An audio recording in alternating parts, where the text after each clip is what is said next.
ছোট ট্যাংরা মাছটাকে প্রথমে ভালো করে ভেজে নিয়েছি।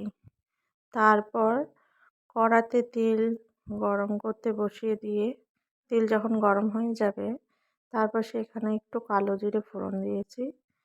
এরপর পেঁয়াজকলি, বেগুন, আলু সবজিটা দিয়ে নিয়েছি।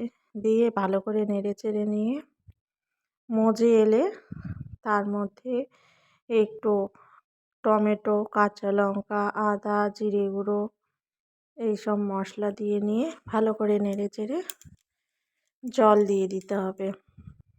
জল দিয়ে নিয়ে যতটা পরিমাণ জল খাবে, আমি বেশি দিইনি।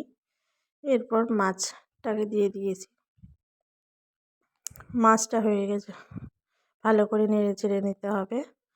নেড়েচেড়ে নিয়ে এরপর ধনেপাতা কুচি দিয়ে ভালো করে